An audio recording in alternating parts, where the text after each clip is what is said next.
Number 18 कुत विधेयो यत्नो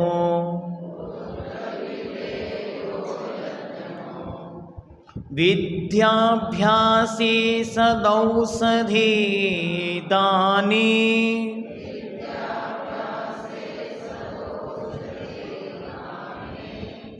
अवधीरणा को कार्या खल पर योषित पर धनेषु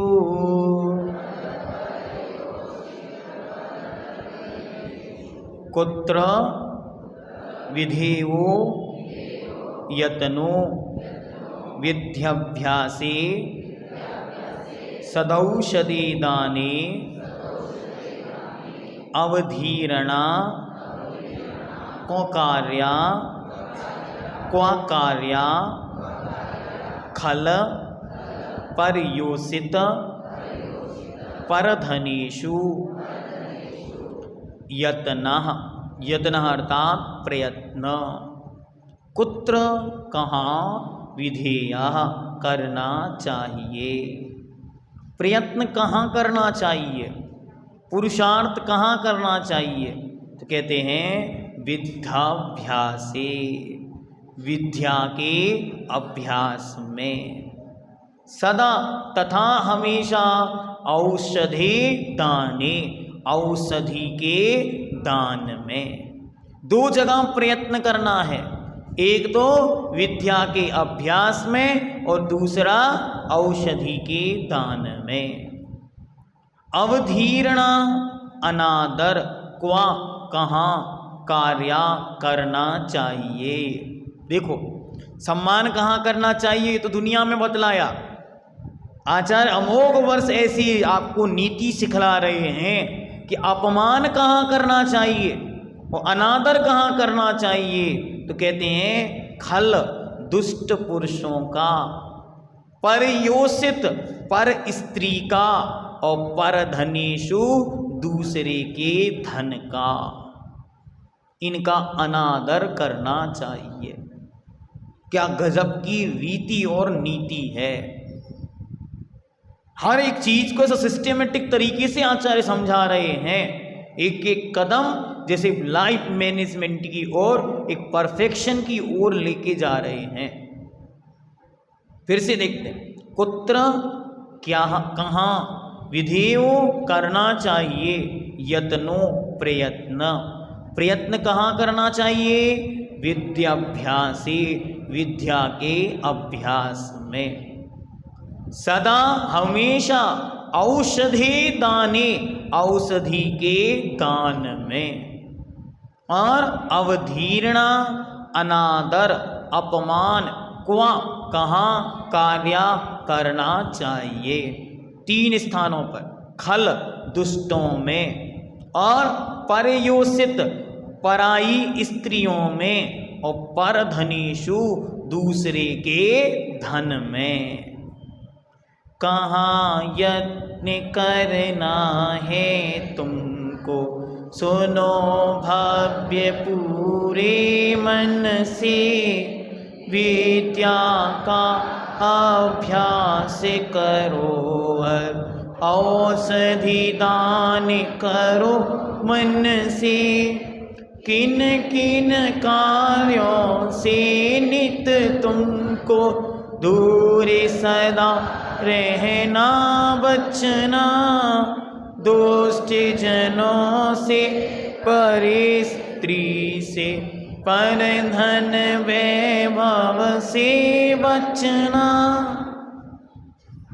हिंदीकार ने शब्दों को ऐसे खोल के रख दिया। क्या यत्न कहाँ करना, मात्र 2 जगह, एक विद्या के अभ्यास में और एक औषधि दान में। और किन कार्यों से सदा दूर रहना, तो दुष्ट जनों से, पर स्त्री से, और दूसरों के धन वैभव से। इन 3 चीजों से हमेशा बच कर रहना। अब क्या कहते, तो पहले देखो, सबसे पहले प्रयत्न कहाँ कहाँ करना, विद्याभ्यासे, विद्या के अभ्यास में अच्छी तरह पढ़ाई करनी।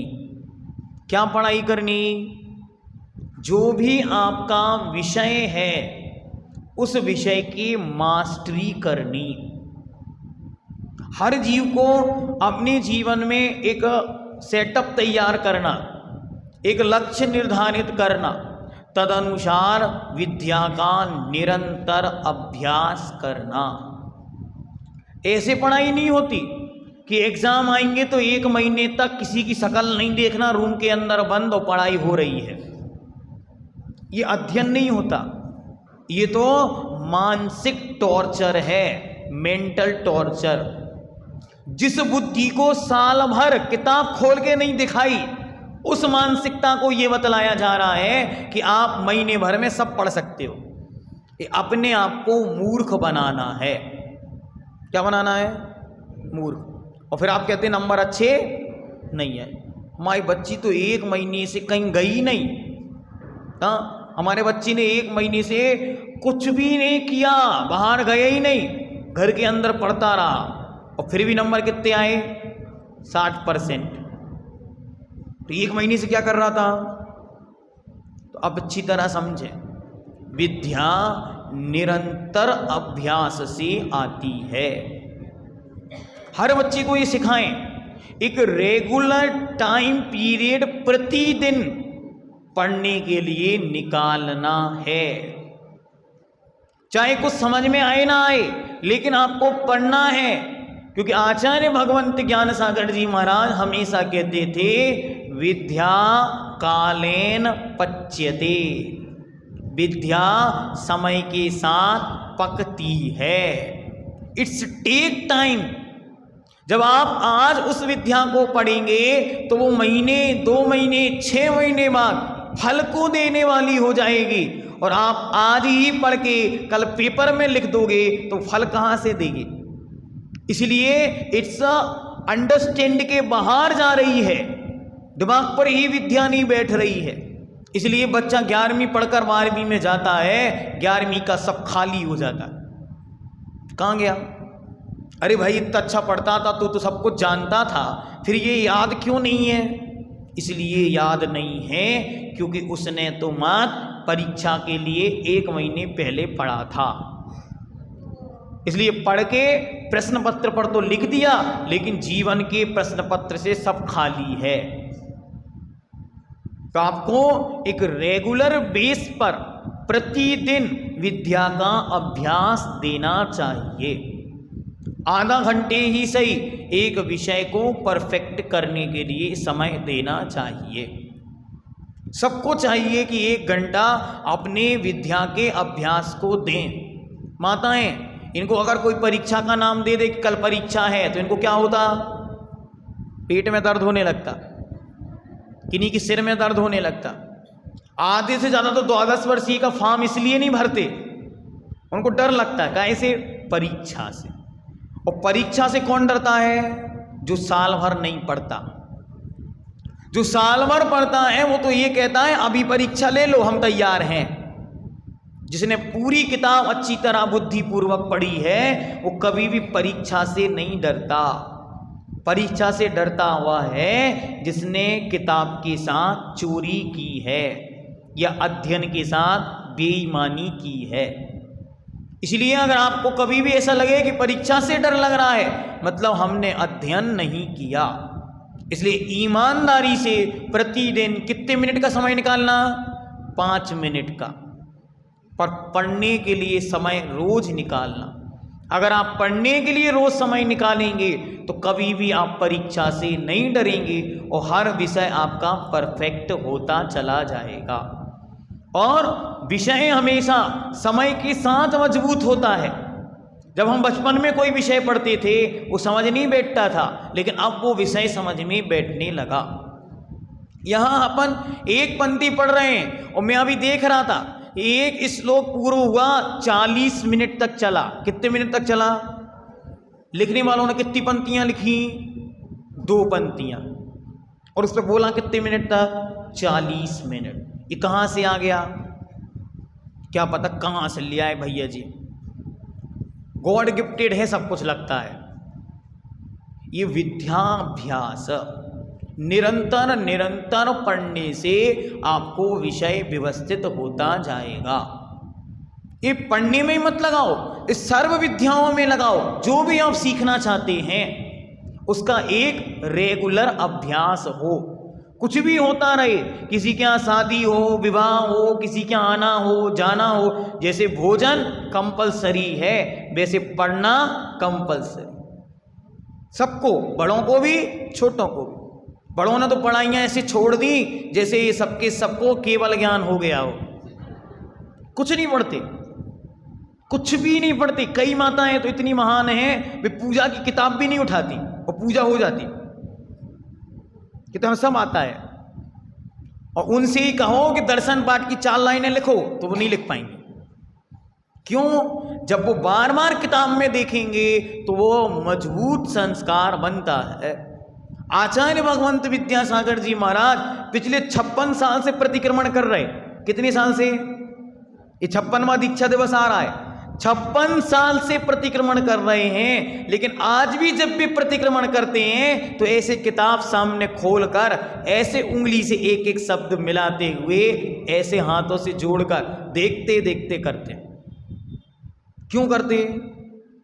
क्योंकि जब हम किताब में देखकर उसे पढ़ेंगे तो एक भी शब्द प्रमाद वसात छूटेगा नहीं। एक अक्षर, एक मात्रा, एक स्वर, एक व्यंजन भी यदि प्रमाद पूर्वक प्रतिक्रमण में छूट गया तो इसका प्रतिक्रमण कहाँ होगा? क्या जो गलती की थी उसका प्रक्षालन करने हम मंदिर आए थे, लेकिन हम मंदिर में गलती करेंगे तो इसका प्रक्षालन कहाँ करेंगे? इस पर विचार करना चाहिए। ठीक है। आगे कहते हैं सदा औषधि दाने। संसार में पहला सुख है निरोगी काया। अगर शरीर स्वस्थ है तो सब कुछ कर सकता है। इसलिए किसी को पंक्ति लिखनी पड़ी कि धर्म का पहला कोई साधन है, उसका नाम शरीर है। शरीरेव धर्मस्य खलु साधनम। धर्म का कोई आद्य साधन, पहला साधन है, उसका नाम शरीर है। यदि शरीर स्वस्थ है तो आराम से वह धर्म ध्यान कर सकता है। इसीलिए उसकी शारीरिक स्वस्थता बनी रहे, इसलिए औषधि दानम, औषधि का दान करना। और आगे कहते हैं अपमान किसका करना, अनादर किसका करना? तो पहले नंबर पर कहा खल, दुष्टों का। दुष्टों को क्या करना? अनादर करना, मतलब इनकी संगति नहीं करना, हमेशा इनसे बचना, इनसे दूर रहना, इनकी उपेक्षा करना। पर योषित पराई स्त्री। सुदर्शन महाराज की कथा नहीं सुनी कि नहीं सुनी? दुनिया में एकमात्र पुरुष है जिसकी कहानी सारे संसार में प्रसिद्ध हो गई कि पर स्त्री रानी उन्हें बुलाती रही, लेकिन उन्होंने कह दिया ये मेरा कार्य नहीं है। ऐसे सुदर्शन महाराज के समान पुरुषों को अपने शील की रक्षा करने का सदुपदेश इस संसार को उस महापुरुष ने प्रदान किया। और परधनेषु, दूसरे के धन को कैसा समझना? छोड़ने योग्य, ग्रहण करने योग्य नहीं। ऐसा कहा कि परधन धूल समान। परधन कैसा है? मिट्टी के समान है। दूसरों का धन, दूसरों का पैसा, दूसरों की संपत्ति, उसमें से मुझे कुछ नहीं चाहिए। कितनी सुंदर पंक्तियां किसी ने लिखी कि चक्रवर्ती सी संपदा और इंद्रसरी के भोग काक बीट सम गिनत हैं सम्यक दृष्टि लोग। जिनकी संतोष बुद्धि जाग गई है, सम्यक दर्शन जाग गया है, वे चक्रवर्ती जैसी संपदा को भी तुच्छ जानते हैं। कोई आवश्यकता नहीं, पर की संपत्ति का एक कण भी मेरा नहीं है। और अगर अच्छा पुत्र है तो जीवन भर के लिए संकल्प कर ले कि पिता की संपत्ति का एक कण भी मेरा नहीं है, मुझे अपने पुरुषार्थ से जो कुछ अर्जित होगा बस वह ही मेरा है। इसी के साथ आज के विषय को यहाँ पे पूर्ण करते हैं और फिर आगे कल सुबह पढ़ेंगे।